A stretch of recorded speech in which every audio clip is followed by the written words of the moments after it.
Hello, everyone, and welcome. We are back. I'm in California. I got to see George R.R. Martin in the flash last night, and we are celebrating. I'm having a little bit of the Gang Breweries. It's a sour blonde ale, sour like Cersei Lannister. And today we're going to report on what we saw and what George R.R. Martin said last night. It was absolutely fantastic.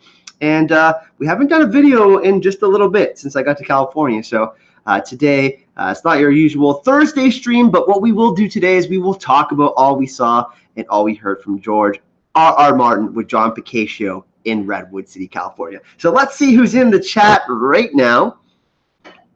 We got George Sartiano, who was there with me last night, my main man George. We got Scott McCloy. We got Puckaluck. What's going on? Forrest. We got Leia of Alderon. Leia, nice to see you again. The Prince That Wasn't Promised, Michael Smith. Lady B finally made it. Nice to see you, Lady B. I'll be in Orlando in Florida, actually, close to you in just about a week. We got Helen in the chat. Karen Richmond, who had her question answered last night. It was awesome. Katrin, Rayanne, and I'm sure some others will be coming to join us in the live chat today. But let's start off with last night and like my overall kind of vibes and thoughts from it. So I really had an absolute blast. I really enjoyed myself. First, there was a period of about 45 minutes to an hour with John Picaccio, who's done some of the amazing calendars for A Song of Ice and Fire. He was asking George questions about his life, his career. He even asked the Winds of Windsor question, what was going on with that. That was pretty funny.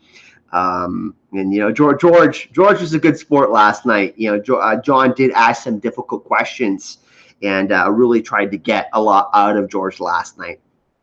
But overall, that was the first part. So the first part happened. Then there was an intermission, like 20 minutes, and people would get like their books signed and all that kind of stuff. We were outside chilling. Lucifer Means Lightbringer David was there. His wife Elodia, History of Westeros, Ashea, and Aziz were there. I was there with George and Angie. And there's actually a few people that actually joined the live chats. I stopped in a Starbucks and they said, "Hey Kyle, what's up?" And we actually got stopped a couple of times in Redwood City. People that joined the live chats and actually come chat, which is pretty funny. So that was a really interesting experience. The second half was actually a Q&A, and the lineup was really long. And I didn't even think we were going to get a question, but we did.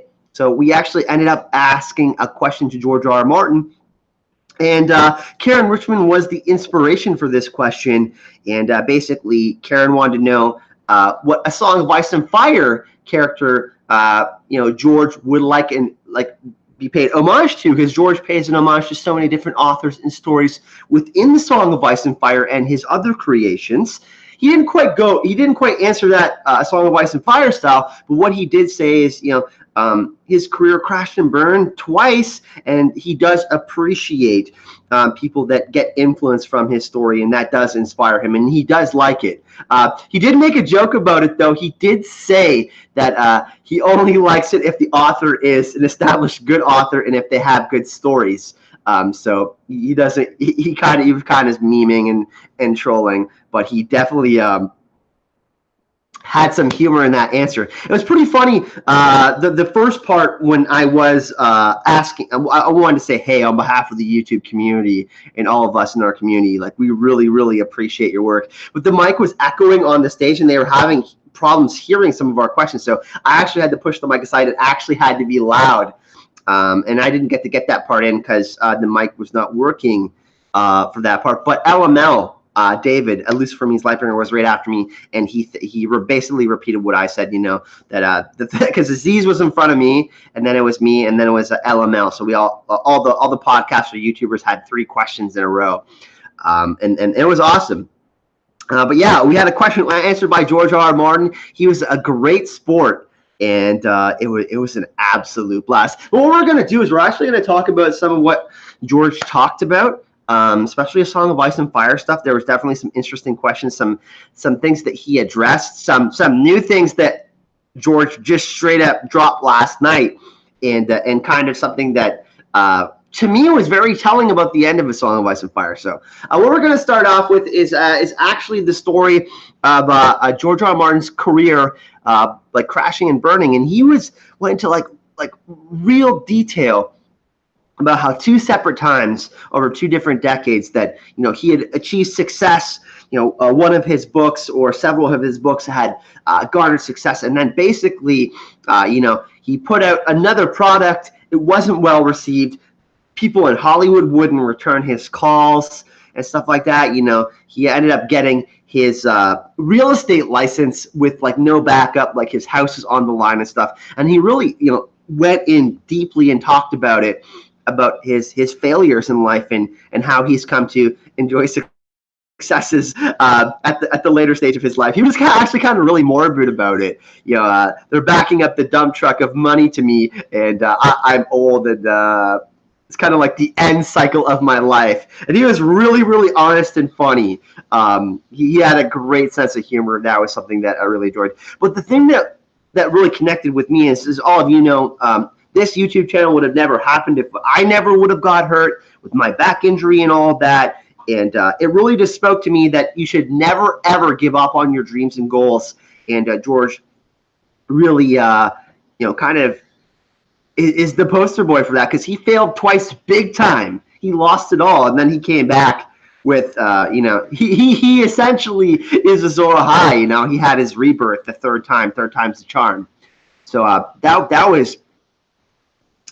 was a really amazing story, and it was he went on for like a good 10 minutes, and it was just like I never heard that in other interviews. So I'd watched a bunch of different interviews to kind of analyze some questions that I may ask during this session if I had an opportunity to ask George a question. And yeah, George really, really went off. George Sartiano with the $2 donation. The waif is Aria. George, we changed the home network to the Aria is not waif. So you're going to have to stick with that network here at your place in California forever. You're screwed, dude. You're at work, and I've been screwing with your home network. So Aria is not waif is the official internet connection network here at George's Castle. But yeah, so George has some stories about Worldcon 2, which was really awesome. He talked about con culture, making friends. He was actually the first ever Comic-Con sign-up person ever. So the first ever Comic-Con, the first ever name that was signed up to a Comic-Con was George R.R. Martin unofficially. So he was the first ever, the first ever Comic-Con. And that was a really cool story. He actually talked quite a bit about Marvel, and we're launching our Marvel channel really soon. He talked about the influence of comics on his life, and he actually has had some of his words published in Fantastic Four and other works and stuff like that. So he talked about his love for Stan Lee and some of the influences in his life, which was really, really interesting. And you guys know that I'm a huge Marvel fan, and that we're making a second channel which relates to Marvel. So it was really cool to hear George speak about Marvel and the different influences and whatnot, and Worldcon, these different events. But I think as much as that stuff is really interesting, we need to talk about like three or four really big things that he dropped that basically pertain to Game of Thrones and A Song of Ice and Fire. We're all A Song of Ice and Fire and Game of Thrones fans here. And we're going to start off with George R. R. Martin confirmed that Dark Sister was taken to the wall with Bloodraven. So that's huge. A Valyrian steel blade was taken to the wall. It is confirmed that Bloodraven took Dark Sister to the wall with him. So that's a huge revelation. There's going to be more speculation. And yeah, Asheo is the one who tweeted that out. I was with LML and Aziz when that was announced. And we were like, whoa, damn. So Bloodraven took Dark Sister with him to the wall. And now there's going to be all this other speculation based on what he was talking about last night. So, yeah. Who the hell has Dark Sister? Like, that's something that we need to know. Jordy Jedi says Bran has it. Yeah, so that there was John kind of got it out of the way. T-Wow, what's going on with it? George is working really hard on it. It will be out when it's out, and it's going to be really good. It's just listening to him talk last night, just kind of ease some of my stresses about it. I really want the book too, everyone, but nobody asked. Really, George Sardian says I have Dark Sister. That is definitely possible. But cheers, everyone. I would like to do a little thank you. We did reach our GoFundMe goal. Before I landed in California, we had $500 left on the GoFundMe goal, and you guys reached it before I was landing. So a big thank you. I'm gonna pull up the GoFundMe here. I'm gonna do some thank yous for a minute here, everyone. I hope that you can bear with me. I thank some of these people in the community that have been super integral to me being able to take these trips. So let me pull this stuff up. Just for a second. And in the meantime, in the chat, we will, here, 1 second. Let me pull this up.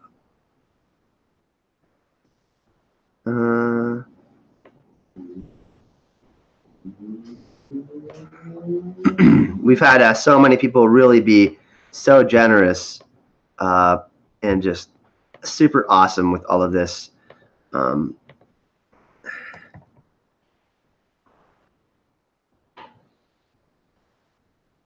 Yeah, this trip wouldn't be possible without all of your generosity, donations, support, and whatnot. So we're going to go through the list of everyone that donated. I know this is not what you're super excited about, but trust me, we got lots to talk about. We're going to talk all about what George said.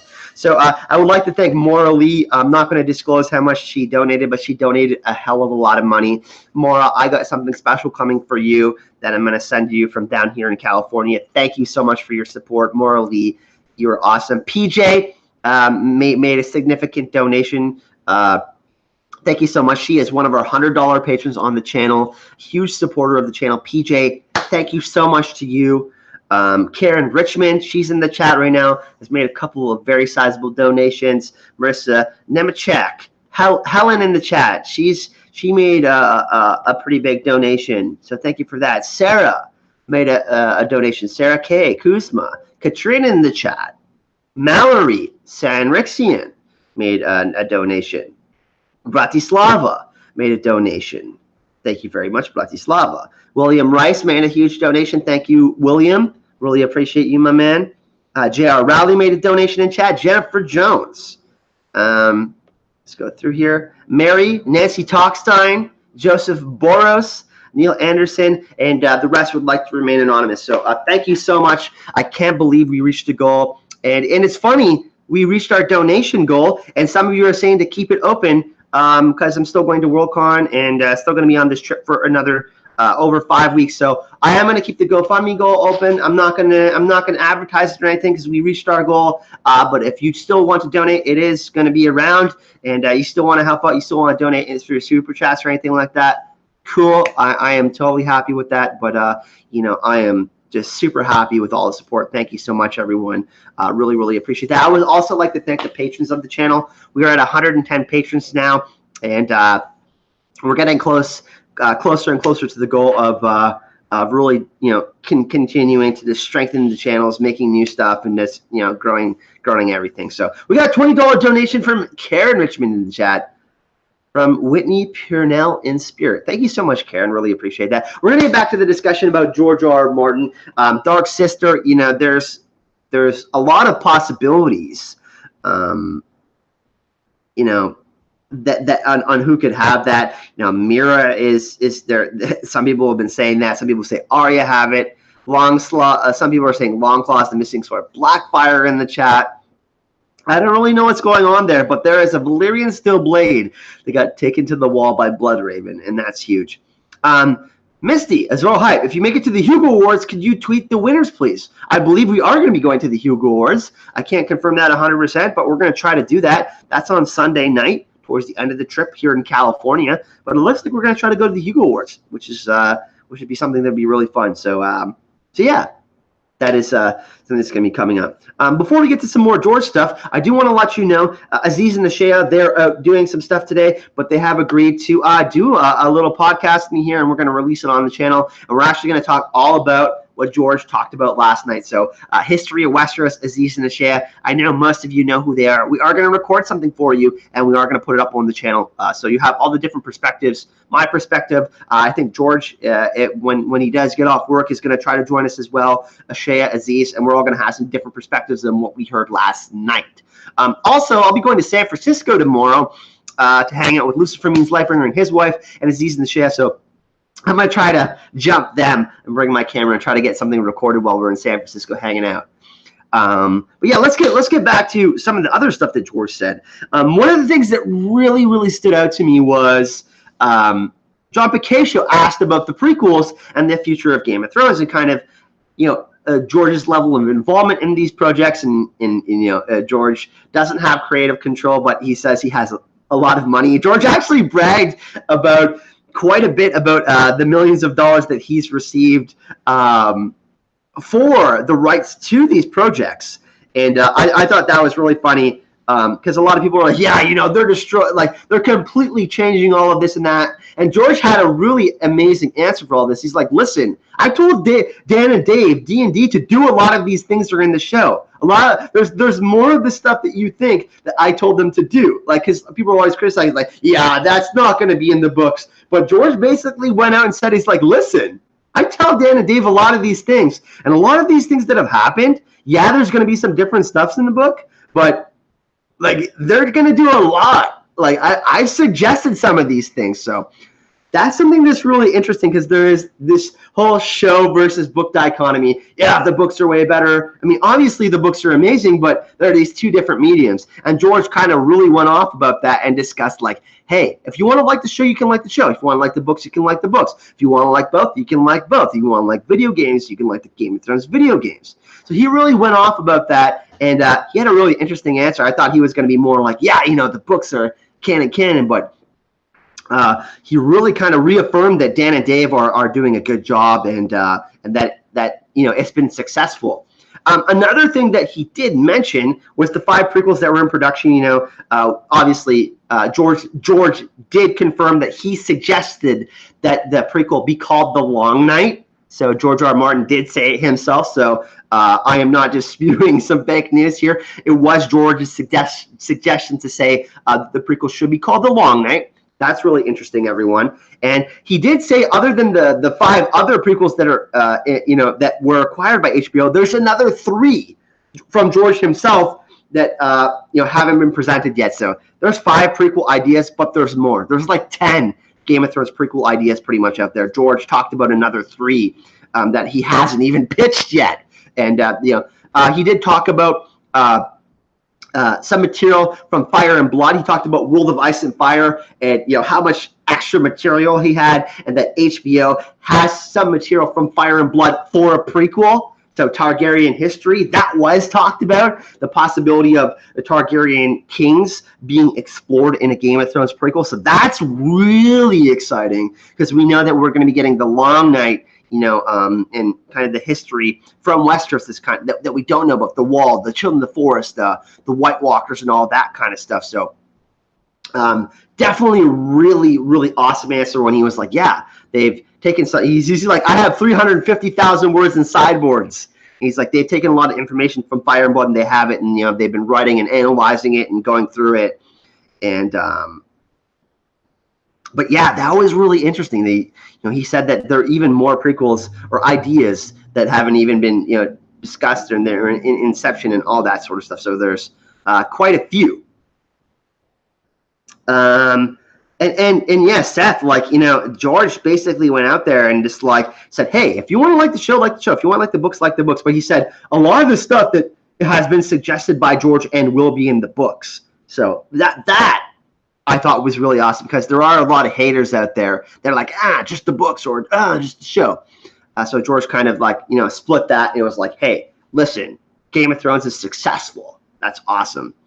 Now, the most interesting thing for me, LML's in the chat. Hey, how's it going, man? The most interesting thing for me that, some other people might have taken this differently, but when John Picasio did ask him the question about the prequels, like, hey, and George was like, Game of Thrones season 8 is ending. And he said, these are the words he said. He said, we're not going to see the stories of Jon Snow, Arya Stark, or Tyrion continue on. And, I've long since said, a lot of people think that Jon Snow's going to die, including LML, another YouTube content creator in the chat. But what I found was really interesting is that he mentioned Jon Snow, Arya, and Tyrion. Their stories wouldn't continue on. And, the original outline had Jon Snow, Daenerys, Tyrion, Bran, and Arya surviving as and Sansa kind of as the other fringe one. So for me, the way he answered that question to me confirms that I think that Jon Snow, Arya, and Tyrion are surviving the Song of Ice and Fire. It seemed so innocent and simple the way he answered the question, but the fact that he brought those up, the Jon Snow, the Arya, and the Tyrion, I think that all three of those characters are going to survive. And I found that was the way he answered that question. It was so nonchalant, but it felt like there was more to it for me. So, I think that Jon Snow, Tyrion, and Helen is doing the fake news emoji in the chat. Now, the exception out of that one, Scott McCoy in the chat says Dany is going to die. I agree.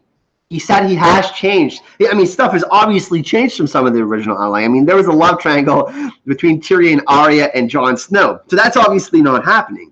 But I think that we do know that some major characters are going to die. And I think out of the main 5 from the original outline that was presented, I think that Daenerys and Bran are the two that are, I think, in the biggest trouble. Now, this is just my opinion. And I know a lot of people are going to disagree with me. That's totally fine. But to me, I think that really Jon Snow, Tyrion, and Arya are going to survive the story. There's a question in the chat from Laura D.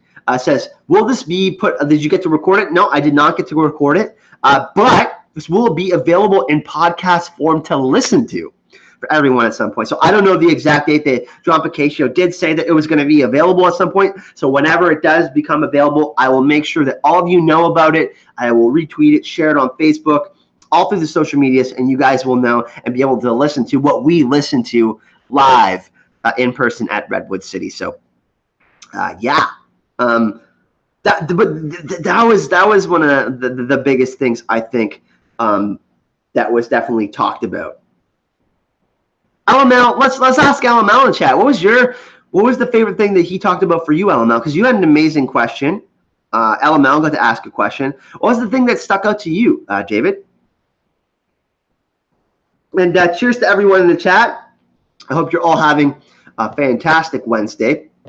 I'm loving it here in California, being taken care of very, very nicely by George and Angie and everyone here.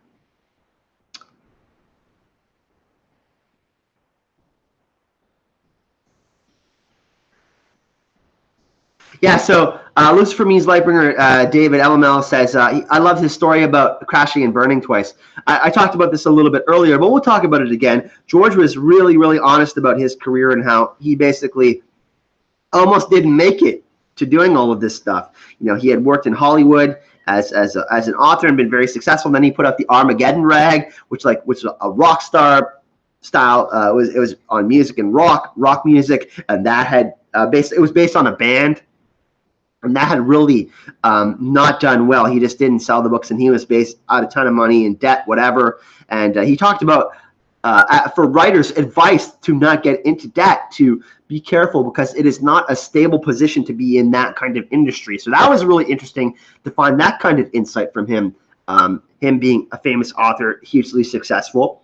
And yeah, so my mic was messing up, and David was behind me, and he kind of got to clean that up. And we thanked George on behalf of the YouTube Game of Thrones community, and he said thank you. He had a very, very positive. He said he said you're welcome. He had a very positive tone about it, and because David had said, yeah, Aziz, me, and him, the 3 people that were in a row had been doing content podcasts based on the Song of Ice and Fire, and George, the question that I asked. How he paid homage and how he would feel about people paying homage to him in stories in the future. He was, very positive about that. He was he was in very good spirits last night. It was nice to see all the positive energy that he had, and it was for a good cause last night. They were raising money, for Locust Magazine, a science fiction magazine. They do all sorts of reviews for all the best books and the authors and all that come out. So,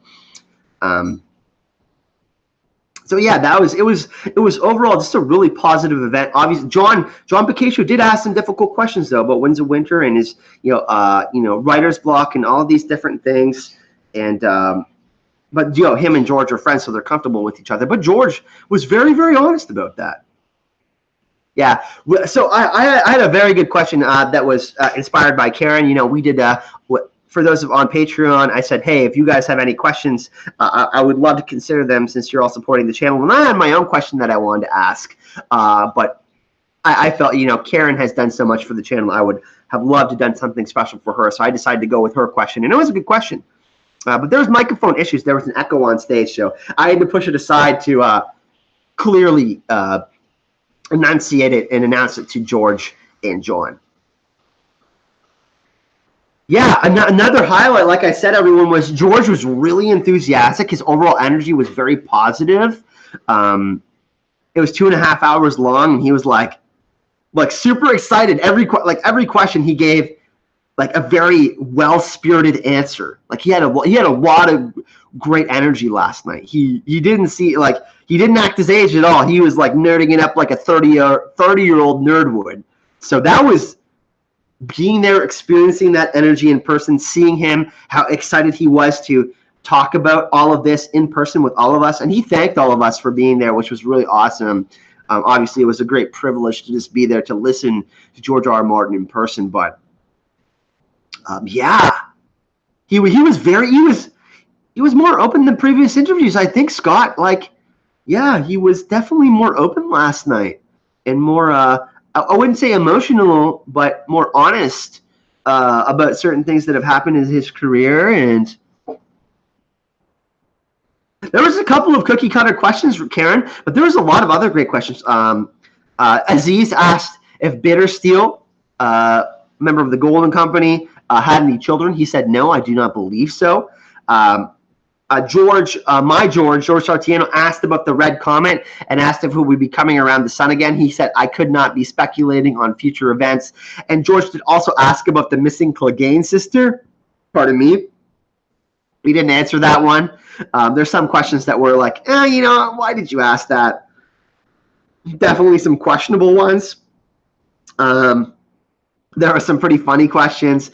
There was a question about internet memes, and George was like, what? He was really funny about that. But George had a really great sense of humor last night, even though some questions might have been, as an author and as a famous person who's created all these different projects, he must be getting similar questions all the time. But he was very open-minded last night about it, and it was really awesome to see answering some of these questions that he probably just gets asked quite frequently. But you know what I'm going to do is I'm going to open it up to chat, and because we're all here today because of you guys. I'm here in California because of you guys, so I'm going to open it up to you guys, and you guys can ask questions, and then we'll kind of go over that way and kind of get you guys involved, and you guys can ask me any questions about what I think, about how I feel about it, about anything that George might have talked about, and we'll do that, and we'll kind of continue for the next 20 or 30 minutes and just kind of go with that. He did. George, stop lying in chat. The waif is not Arya. Crazy questions. Someone asked him if George was inspired by Joseph Campbell, which seemed like a crazy question to me because the Heroes Monument definitely has inspired the Song of Ice and Fire. That was one of the questions that I was like just shaking my head at. But crazy questions.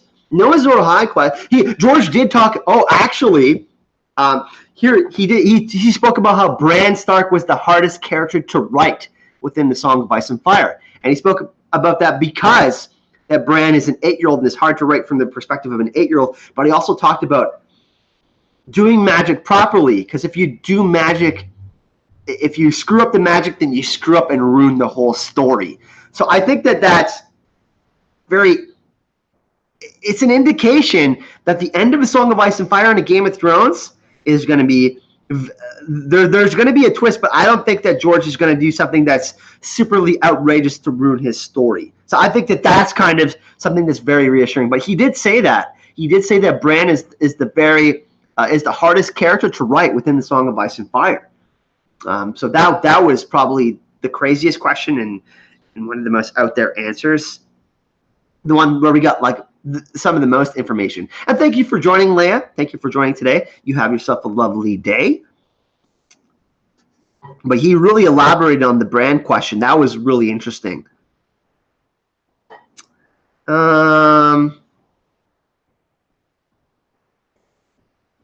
Keep the questions coming. Let's keep it going. George says, Misty says, Bran is also handicapped, so George R.R. Martin had to research equipment that was used in the Middle Ages. Yes. Karen says, can't make all the mysteries too easy to solve with a quick look in the past. I agree with that very much, Karen. George, yeah, this is correct. So George is saying, when if asked if Joseph Campbell, who basically wrote The Hero with 1,000 Faces, inspired by the hero's monomyth, the story that's been told through Jesus Christ, Buddha, all throughout the histories of humankind. He replied, no, John W. Campbell. And he's an old science school fiction writer who wrote Who Goes There, the short story the movie The Thing is based on. So George was in savage form last night. He did have some very trolly comments, and he was kind of sarcastic a few times, which I really enjoyed. Tim, did someone ask him when T-Wow was coming out? John Picaccio, who was interviewing George, says, I'm going to get this question out of the way just to begin with so nobody asks him this later. And John asked George, when is Winds coming out? And George says, I'm writing it! It's going to come out at some point. So he kind of screamed and enunciated that, but he assured us that Winds of Winter is coming sooner than later, people.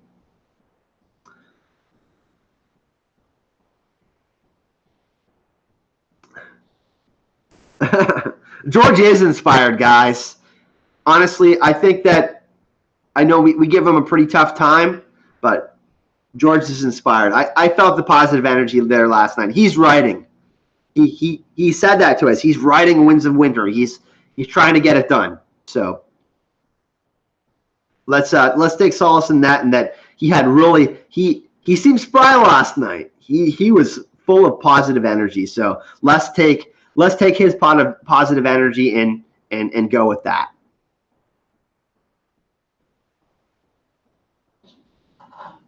Have I ever read any of the works nominated for this year's Hugo Awards? I haven't checked who's nominated for this year's Hugo Awards yet, but I have read other works that have been won Hugo Awards or been nominated. Yeah, so Jade, someone did. John Picaccio did ask George what his involvement was in the Game of Thrones Long Night spinoff. He didn't go into it in super huge detail, but it's not a ton of involvement, not a lot. But they pay for the rights to have essentially creative control over it. And he actually talked about $1 million. No, I want creative control. $2 million. No, I want creative control instead of $2 million. Oh no, $4 million for creative control. And George was kind of talking about how he kept on getting them to up the ante to get more money for. So and that's the funny thing. People are like, yeah, George is mad. Like, they keep on changing his story. They're doing this different medium. George is really happy with the money. Trust me. He's like, George was like pretty open about that. How he's given up creative control to get financial security. People, like, let's be honest. He did that. He was honest about it. So. It is what it is. George took money, and he gave creative control to HBO. That's what it is.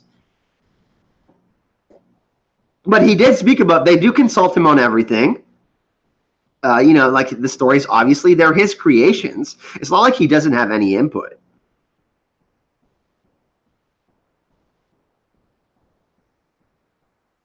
Yeah, YouTube isn't notifying everyone when I do go live. It's I'm not going to get into the huge spiel, everyone, but YouTube is not perfect. So Short list of predictions for the first episode of season 8 for me, Pat. Well, geez, I mean, we're going to have a convergence of all the main players within Winterfell for sure. I'm hoping that Jaime Lannister will be there. That would make things very interesting. But I'm going to say that Jon finds out his parentage in episode number 1. That's my biggest prediction. And I don't think that's really being out there. Yeah, Karen, George is financially good. He's fine. Yeah. Clarissa, I hate that sentiment. Clarissa says, I love how people that reach their success goals are suddenly sellouts. That's bullshit. So, yes. George is not a sellout. Don't say that in the chat, please. I try to be diplomatic, Connie. I try the best I can. But it's like, think about this, too. George talked about how different storylines were different within the show and the books. And I think that, there's some things I enjoy in the show more than the books. And there's a lot of things that I enjoy more in the books about the show than the show. You just got to enjoy both. But the fact that we got both and we're getting more, George talked about, the future of Thrones. And it's a really bright future for all of us, especially us content creators who can talk about it with all of you guys. So we're going to be hanging out in live streams like this for a long time, and we're going to be all still going to be friends. Hopefully, all of us will still be around. But I think that that's a really positive thing, too, to take from it, is that Game of Thrones is such a massive success, and there's going to be more Song of Ice and Fire books. George is going to, try his best to get all of them completed, and there's going to be more prequels, and that's going to be awesome. So for me, I look at it positively. And George talked about, Karen, what you're saying. I view them as a parallel Westerosi universe. And that's what George is really talking about. He actually said that. He's like, there's all these different other universes for you to enjoy. And that's what he wanted for his creation. So George accomplished his goals. I mean, he wouldn't have accepted the deal from D&D and HBO if he didn't want that to happen. You know what I mean? It wasn't just all about money. So Catherine Bassett with the $5 donation. Thank you so much, milady. Will Bran die or live and leave us wondering? Where would he end up? I actually think Bran is going to die. I think him and Daenerys are both going to die because they both represent ice and fire, and Jon is kind of the balance of the two, I think. I know LML disagrees with me in chat, but I think that Bran's physical body will die, and I think that he's, George Sartiano, where I'm staying here in San Jose, my George, he said that he thinks that Bran is going to have a second life in a Raven. I could totally see that. Kind of the ambiguous ending. His spirit lives on, or his consciousness lives on in something else. And George has talked about that. I mean, the Varamir Sixkin chapter,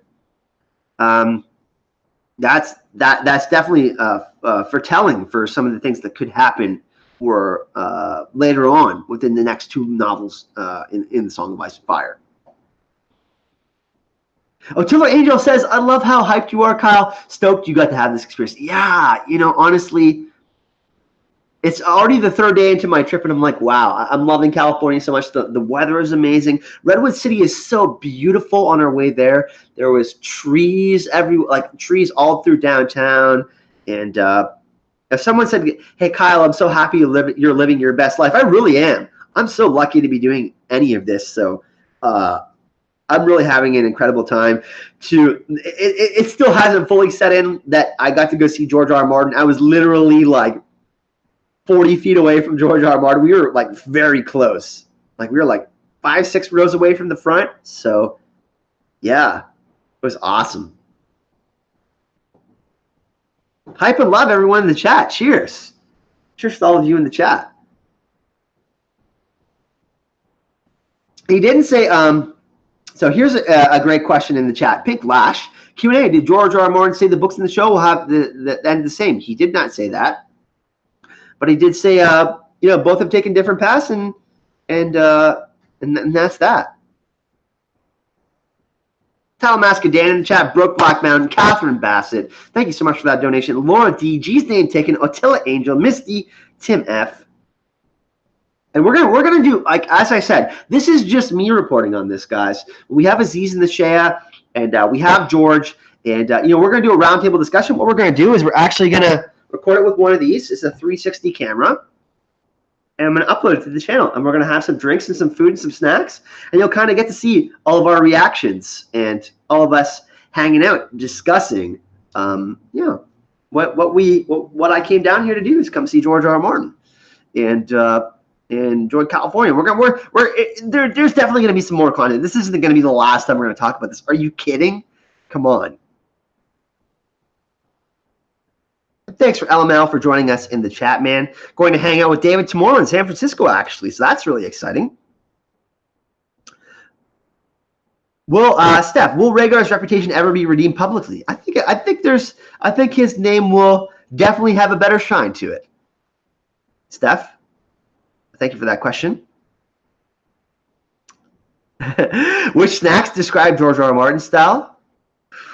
I can't describe George R.R. Martin style, but there's great tacos. We had Vietnamese soup yesterday, which was delicious. Coconut milk, spring onion, red chili, shrimp, chicken, ginger.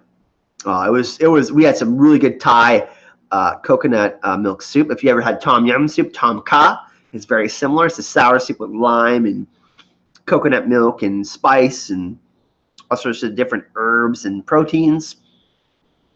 We went to Denny's last night. I'm not a huge fan.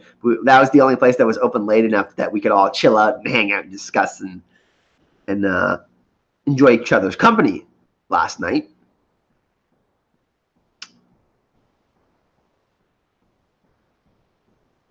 Yeah, I'm really excited for San Francisco.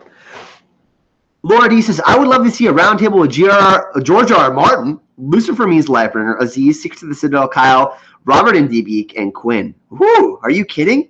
That would be amazing. To get a roundtable discussion with George R.R. Martin alone would be fantastic. But I think that we could get Lucifer Means Lightbringer, Aziz, and Gemma as my podcast co-host, so we can certainly get her. Yeah, pho is delicious.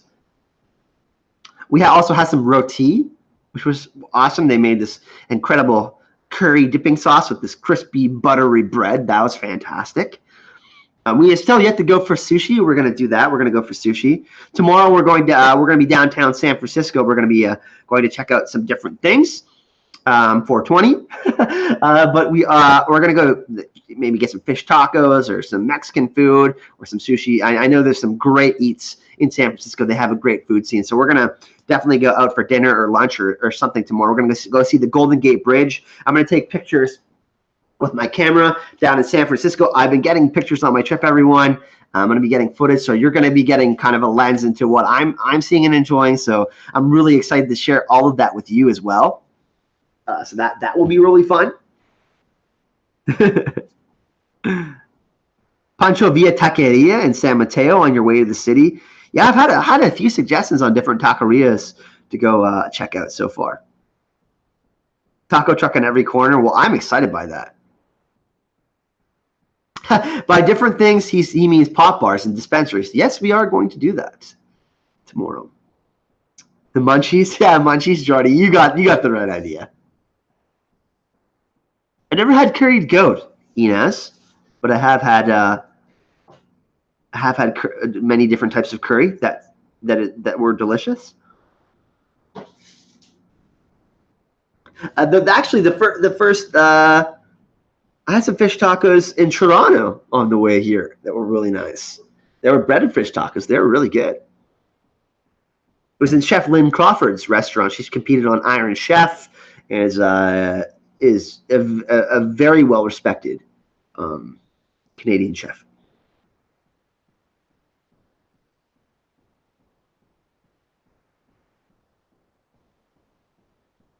Oh, Clarissa wasn't calling George a sellout. I think she was being ironic. It wasn't calling her favorite author a sellout. A wee shout out. Sorry, Clarissa. I wasn't throwing shade at you.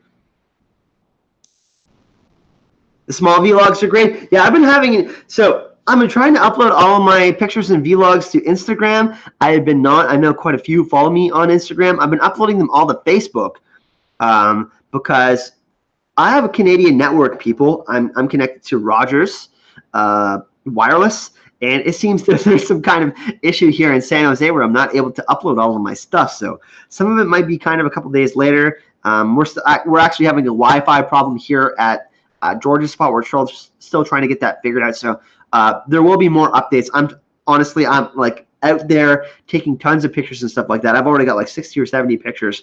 There's going to be a lot more of that and a lot of videos of us hanging out and stuff like that. So trust me, I promise there's going to be a lot more to see and enjoy.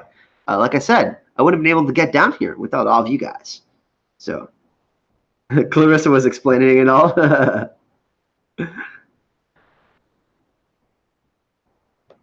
Hey, what's going on, John Liebman, my man, Liebman, Mr. Skillen, nice to see you, dude. I'm H-Hat, Sasek, G's name taken, Peter Griffin, Jimbo Lee, and Bernie the Burn.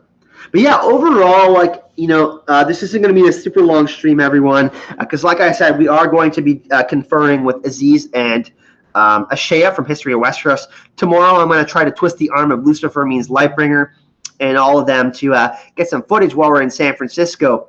But I think that overall, I got to say the experience of seeing George R.R. Martin in person was incredible. It was a 10 out of 10 for me. An absolute dream of mine to be here in San Jose, California, to just be enjoying the weather. This has been a dream of mine since I was a kid, to just come out here and experience the culture and all of that. You guys know I live in the lands of always winter where we get a shitload of snow. So me being out here is just an absolute joy, and being surrounded by people that I love is just, you know, that's just something that is puts the cherry on top. You know, that's what really counts. But overall, you know, it was more. I was just smiling and laughing and having a great time yesterday. And there's going to be much more. We're going to discuss this even more. Like I said, this is just me today giving you guys an update. I haven't uploaded a video in a little bit, so I want to make sure that I connected with all of you. And like I said, we were having some Wi-Fi issues with Instagram, so I couldn't upload short stories or anything like that. And on Facebook, you have kind of limited scope. But I want to get on here with you guys today and just say thank you, first of all, for supporting the channel, for having me get down here, everyone that's been supporting the channel. And secondly, I had an absolutely amazing time, and there's lots more to come. So it's good. That's kind of it for the stream. We're going to talk a little bit more about it. I want to give you guys a little preview and a little taste, but to see George R. R. Martin in person, it was everything I expected and more. And what's next for the channel, JR? We're gonna be doing some podcasting with Aziz and Ashea, and hopefully we'll get Lucifer Means Lightbringer into the fold. I'm definitely going to be uploading some Marvel content at some point very soon. Worldcon is this weekend, so we will be taking. I'm going to get a couple books autographed by George R. R. Martin. I'm actually going to be giving them away. I'm not even getting a copy for myself. There are two people that have been supporting the channel that I'm going to get the books, 2 copies of Game of Thrones Torch signed by George R. R. Martin. We're going to go see some of the George R. R. Martin panels. We're going to be going to check out some of the after parties at Worldcon, all that kind of stuff. There's going to be a ton of Worldcon footage this weekend. There's going to be some footage of us hanging out, doing normal stuff in California, going grabbing bites to eat and stuff like that. Discussions on A Song of Ice and Fire and a Game of Thrones, and much more. So that's kind of what's going to be coming up, everyone. Thank you so much for joining me today. Have an absolute blast in California, and I'm really, really looking forward to sharing my experience and all of this with you even more. If you do want to support the channel, you can support the channel on Patreon. It is in the link in the description of this video. You can sign up for $1 a month, $5 a month. So really, really super easy to do. You get bonus content, behind the scenes access to all these amazing events and stuff like that. Also, we did reach the goal for all GoFundMe, but I did keep it open. Some of you said that you want me to keep it open because you do want to help out with the trip. I'm going to keep that open for those of you who do want to donate. Thank you so much. For all of you who have already donated, thank you so much. And that's it for today, everyone. You know how I got to end this. Hype and love.